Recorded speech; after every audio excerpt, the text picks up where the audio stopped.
Hello, folks, and welcome to tonight's MegaMets podcast, Money in the Bank 2025 edition, coming to us live from the Inuit Dome. Or is it the Kia Forum? We don't check. Oh, there aren't that much in the card. Just 4 matches. California. Now I'm going to be blunt. On paper, this actually looks like one of the weakest MITBs I've seen in a while. Indeed. So let's get the first match out of the way, or at least what I think will be the first match. Becky Lynch versus Lyra Valkyria for the Women's Intercontinental title. If Lyra loses, she's got to raise Becky's hand. If Becky loses, she never challenges Lyra for the Women's Intercontinental title again. Yep. This might prove to be most interesting. And this all comes off the heels of after WrestleMania Night 2, Lyra and Becky dropped the women's tag titles back to the Judgment Day, and then Lyra basically got her butt handed to her by Becky, who felt was playing second fiddle to a Becky Lynch clone, and that she was the one who attacked Bayley. So, what do you do here? I honestly do not have an answer for that. I really don't know what's the plan here. Do you let Becky win the title, which sets up Bayley's return, and then the two go at over the title at SummerSlam, or do you let Lyra keep it? Especially with how badly the mid-card titles are treated, where they're basically just swapping hands on basically things.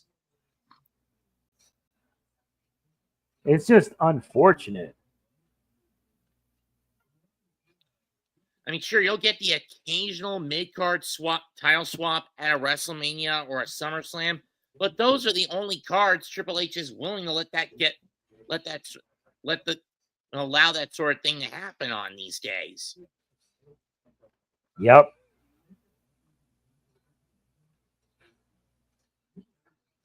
This is a tough decision, honestly. It's a last chance match. A last chance, a last shot. I'd say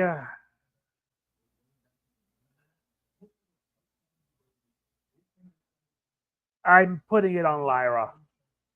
I'll also go Lyra, but I wouldn't be too surprised if Becky takes a shortcut to win and eventually sets up her against Bayley at SummerSlam.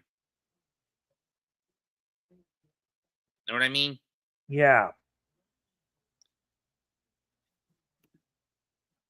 Should we do men's or women's Money in the Bank next? Whichever, it don't matter.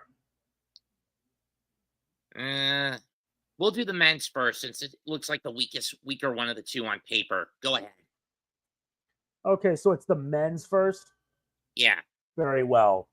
Money in the Bank ladder match for the championship match for the men. Solo Sikoa versus LA Knight versus Penta versus Seth Rollins versus Andrade versus El Grande Americano. Let me just get this off my chest first. Trips, can we please fucking kill the El Grande Americano character? We all know it's Chad Gable wearing a stupid luchador mask with a plate of metal hidden somewhere in his singlet that he slides into his mask for his bullshit headbutts. You're basically copycatting what El Fantasmo did from 2020 to 2022 with a hunk of metal in his boot until he got caught. Why does this seem so familiar? I don't know why, but it just seems so familiar right now. Are you trying to play along with the joke? No, because something just seems not right. I don't know why, but I'm reminded of what happened years ago with Owen Hart. And I'm not a fan of it. I'm not a fan of what Triple H is doing.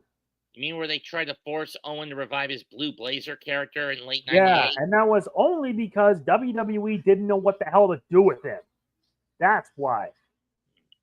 If Vince was any other smarter, he would have just let Owen go. Yeah, the whole calamity that would follow 7 months later would have been avoided. Yeah, I know. But Vince was such a stubborn ass, it's no wonder. It's no wonder Mark the Hart still holds him accountable. For all we know, Vince is kind of responsible. Then again, he is a 79 going on 80 senile doofus. Doofus and an asshat. That too. The way this is stacked, it is a weak men's Money in the Bank ladder match. Very weak. And it's a no-brainer. Seth effing Rollins is winning his second Money in the Bank. At least Brock Lesnar's not going to interrupt it this time. Thank God for that. I'm taking Rollins. I'm also taking Rollins. The odds are pretty much stacked in his favor. Now we go to the one that's a little less clear-cut. The women's Money in the Bank. Alexa Bliss, Roxanne Perez, Rhea Ripley, Gulia, Naomi, and Stephanie Vaquer. Essentially for Vaquer, this is her debut on the main roster, so I don't see her winning this. Nope. Still hate the fact that she lost the title to JC Jane last Tuesday. That was a dumb decision. That was an extremely stupid decision. If it had been Fallon Henley beating her, I wouldn't complain. I'd be mad, but I wouldn't complain about it. But JC... I know. Stupid. Very stupid. And when you consider how much the story they're trying to build now is Roxanne trying to worm her way into the Judgment Day and make Dominic Mysterio a sorry, lousy, 3-timing son of a bitch. More like a 3-trick pony, if you ask me. And basically making Dom look more and more like a greeting, wanton whore. Yeah. Well, 3-timing whore, but the point still applies. Yes.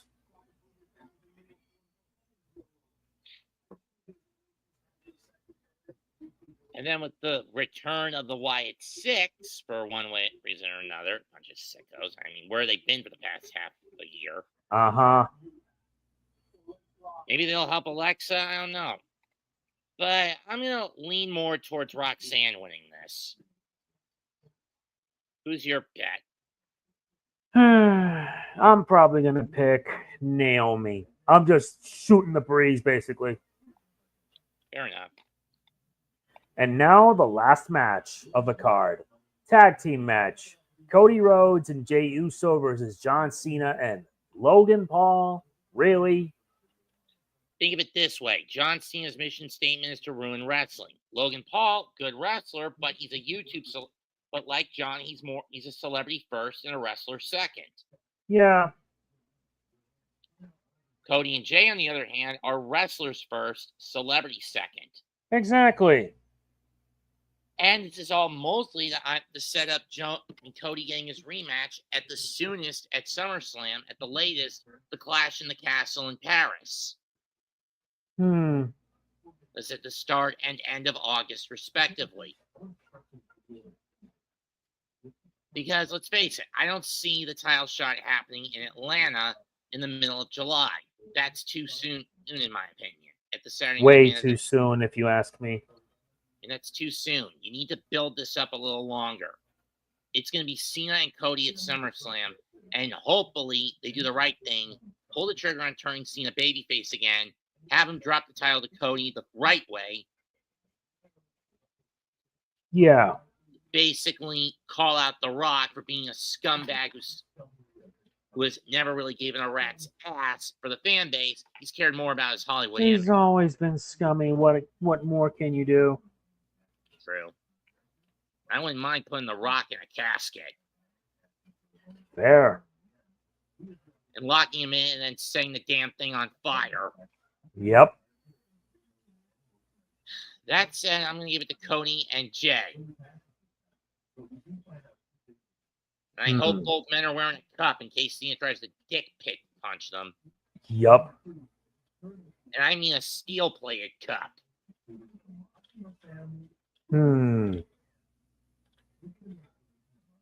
One other thing I need to we should get off our chests.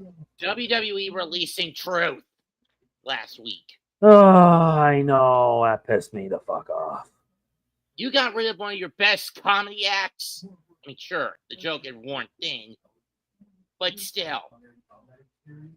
Truth was that company conscience, that locker room leader. He was loyal. He was loyal. Everyone liked the guy.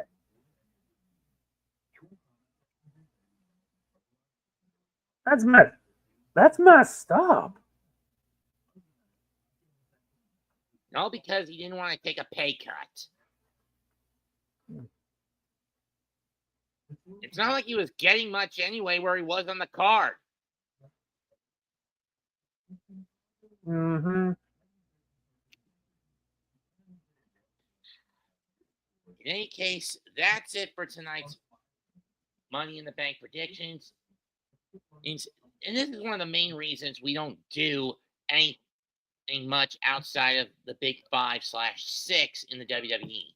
As only Elimination Chamber and the Money in the Bank are the only filler shows that have any level of tension to them that would give us intrigue and reason to do predictions for them. Yeah. Comment, like, share, and subscribe. We are the MegaMets Podcast. Goodbye and good night. Bang. That was fun. See you then. To the next time when we do our predictions, or I guess, if we get to it, when they get announced, the cards for the G1 Climax 35. They better not disappoint me. See ya. Later.